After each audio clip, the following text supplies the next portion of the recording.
Okay na ba yung mga reklamo nyo, ha?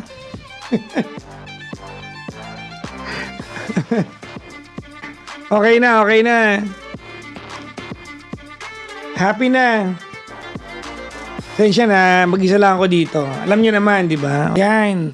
Pero sa TikTok, dinidyo pa rin ako, di ba?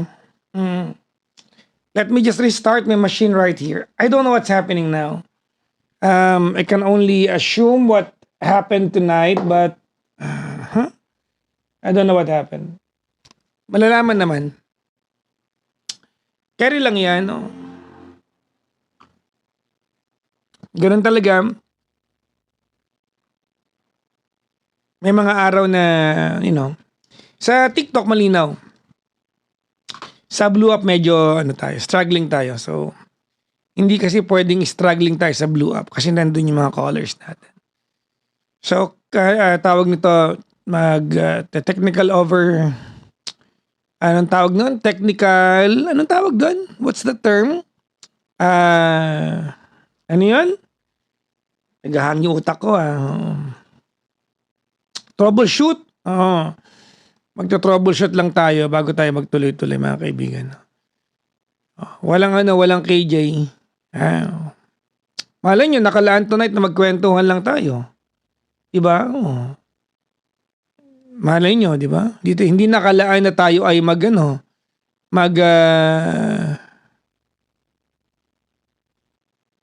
tawag doon? Tayo ay magtanggap ng call. You'll never know, di ba? So, malalaman natin. Let me tell you now all that's on my mind. For I loved yours so very hard. Ano ba yan? Naglolo ko yung yung aking OBS.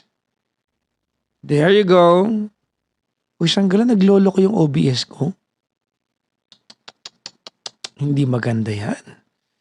Naglolo ko ka, ha? Teka ka, ha? Buti na lang, mga kaibigan, natsaga ako ng aralin to. Alam niyo naman ang papa ninyo, di ba?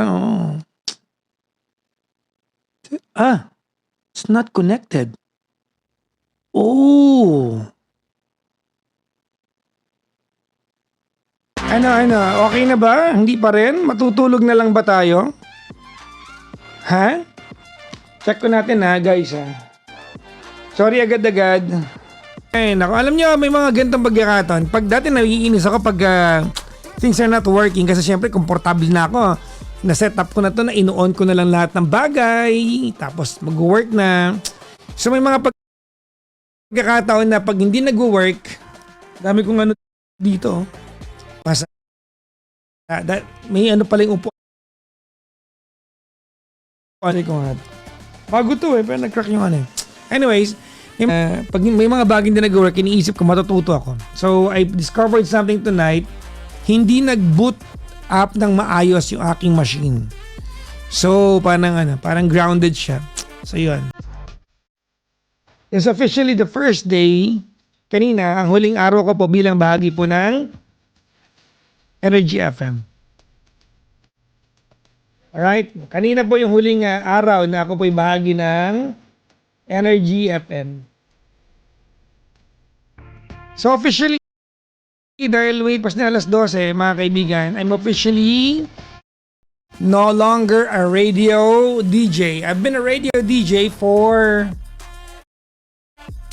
20 years of my life. 20 taon ng buhay ko. Ako po ay naging isang radio DJ and kanina po ay natapos po yung aking rendering. Ibig sabihin, nag-resign ako ng 25th last month. Officially tinanggap yung resignation ko and kanina natapos po yung isang buwan na pagre-render ko ng service, mga kaibigan. So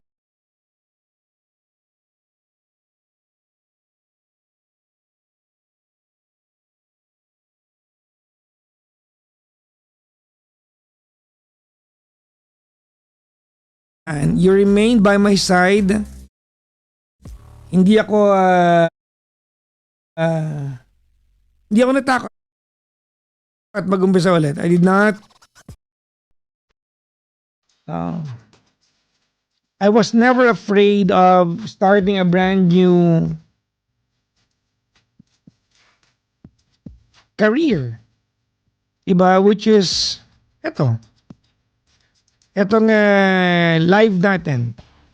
Etong ating petty night. Na-enjoy niyo ba to? You guys enjoyed this? Diba? Ako na-enjoy ko ba, kaibigan? Kapulan. Ang sabi pa, Jackson! Ano pakiramdam di ka na DJ? Wala. Ginawa ko naman ng lahat, mga kaibigan. So, okay lang yon. Ganun talaga. Oh. Iniwan ko yung station, number 6 yata yun. Number 14 na po ngayon. Para lang alam nyo. Ako naman ginawa ng bagong humawak doon. Anong station ang top po? Barangay Alas yata. Sila yata yung top ngayon. Iniwan ko yun, number 6 yata. Basta mga ganun, 5 or 6. 6 yata.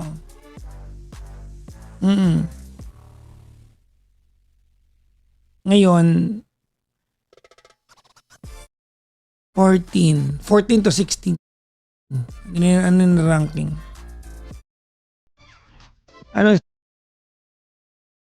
station na ako? Wala. I'm just doing this now. For now, di ba? Kaya makikita ninyo, ano na, ako po ay tawag niya ito, full-time podcaster na, full-time streamer, Max. Gayon talaga ang buhay. It's about time maybe to make a transition. But don't worry mga kaibigan, I have so many offers. May mga offer. May 5 akong offers mga kaibigan. 5. But I have entertained 2 of those. I don't know kung ano gagawin ko. Pero happy naman ako dito eh. Okay ba kayo dito lang tayo? Okay na to. Nakaka-travel ako kung kailan ko gusto. Di ba? Nakakagala ako kailan ko gusto. Pagkakaiba mga kaibigan. Ako, balang araw, kulitin nyo naman si Ganda Kartal, pinapakulit niya ako sa inyo eh. One day, ikukwento ko to kasi mga kaibigan, oo na ako yung Gandang Kare, na siya yung, dun sa vlog niya ako lalabas for the interview. I'm going to tell my side of the story sa vlog ni Gandang Kara. So, hindi ko alam kailan niya ako i-interviewin. Hindi ko alam sa kanya, di ba? I don't know. Bahala na. But I will tell you the stories, mga kaibigan. All sides of it. Kung may pagkakamali ako, I'm going to contemplate on that. And maybe I'm going to tell you. One thing is certain about me. Hindi ako takot mawalan ng work. Hindi ko mahal yung naging trabaho. Hindi lang ako takot. Kasi alam, kung may kakayahan ka naman, hindi ka naman takot talaga eh. Hindi para matakot ka. Nakakalungkot, di ba mga kaibigan? Because you miss the environment, you miss the people, di ba? You miss everyone. Kasi minahal mo sila eh. Ako naman, pag nagtrabaho naman ako, bigay talaga lahat eh. Di ba? Mali pa. Hindi naman sa mali, pero hindi pala ideal yun. Diba? It's not that ideal. Dahil, at the end of the day, hindi naman ikaw yung may-ari ng kumpanya. So, things can always go sideways at wala kang control doon. Kailan naging pag-ibig ang magmakaawa? O parang sinasabi nito na, pag-ibig pa ba yan, ha? Ba't ka nagmamakaawa? Yun yung other word of saying that, di ba? Sige, shout out sa lahat ng mga nagmakaawa sa pag-ibig. Sige, sagutin nyo to, dali. Ito, basahin natin yung isa dito. Hello, GK. I think when you desperately love someone unconditionally and that person is leaving you or choosing someone new, kumbaga last straw mo para masabi mo, you tried every single thing until the end. Last straw para sa kanya. Kaya gagawin mo talaga para ma-save lang yung relasyon. Si Marlene, sabi naman niya, no. Kahit kailan hindi dapat magmakaawa sa pag-ibig kasi pag ginawa mo yan sa partner mo, parang binaba mo ang pagkababae mo. Pero siguro, sa lalaki, pwede yang magmakaawa kasi lalaki naman sila, walang mawawala sa kanila. Baka makakita ka pa na mas higit sa kanila. Oh. So, para may gender bias tayo dito, ha? Ayun, para sa kanya.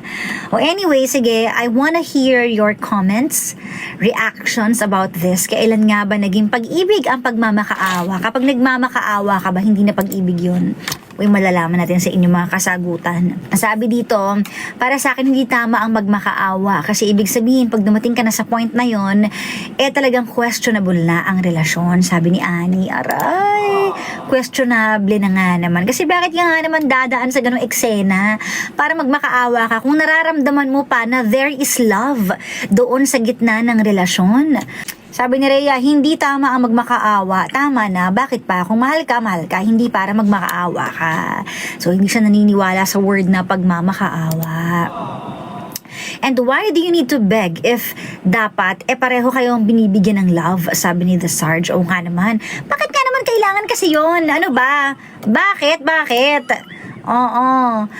O anyways, ano naman masasabi ko dito? Para sa akin naman, well, ang pagmamakaawa kapag ginawa mo na yan sa partner mo, pag dumating na sa puntong nagmamakaawa ka na para mahalin ka ulit, para wag kang iwan, ibig sabihin dapat magtaka ka na Anong klaseng relasyon meron ako ngayon?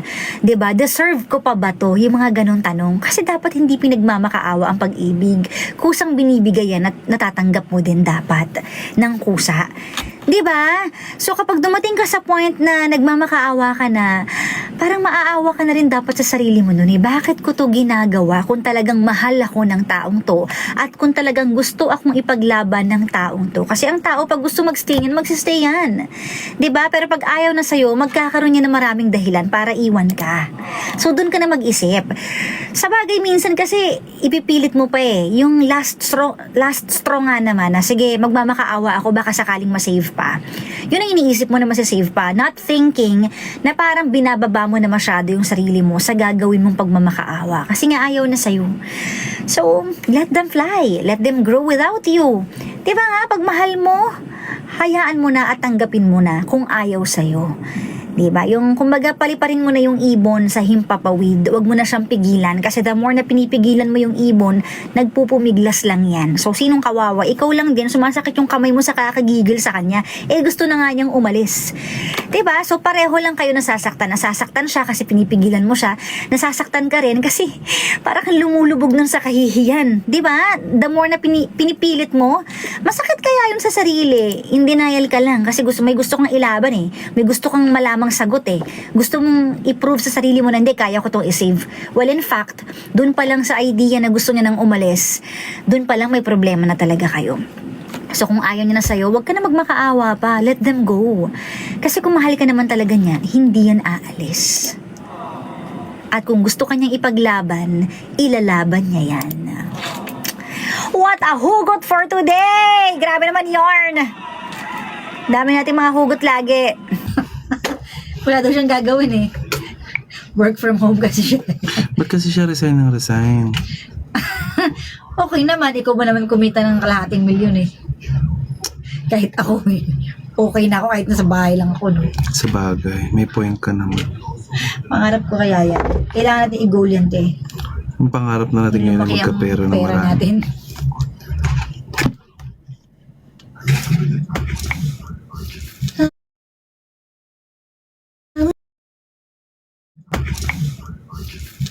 Dami kong basher. Kita naman sa tiyan niya malaki. Guys, stop body shaming. Hala, parang malaki rin yung tiyan ko. Tingnan mo tiyan mo. Pakita mo. So, buntis din ako, guys. Bastos. Ano yan? Bastos naman to mga to. Baliw ako din, malaki yung tiyan ko. Tingnan natin. Ang laki ng tiyan mo, girl. Ano nangyari sa'yo? Kasi kakapanganak mo lang, Mare. Ha? 6 months o si Given? Kakapanganak? Nagbibig kiss ka ba? Ba't ang laki ng tiyan niya? Talent ko yan, tingnan mo. Alala ka ng daddy mo, ma. Dito lang. Nagpapampa ko, guys. Nagulat sila. Kala ko totoong daddy mo na. Ako lumiit yung tiyan ko. Girl, may picture tayong ganito. 3 beses. Pangatlong Oo beses nga. na natin itong ginawa. Pusa. Bakla, mababa na ako hawakan yung Ay, dibdib mo. Ay, oh my. Nahawakan niya yung dibdib niya. Eh, laki pa naman ng dibdib niya. Kaya nga. Si Sheena may kahalayan din tong bit-bit. Ayan, nawala yung ano.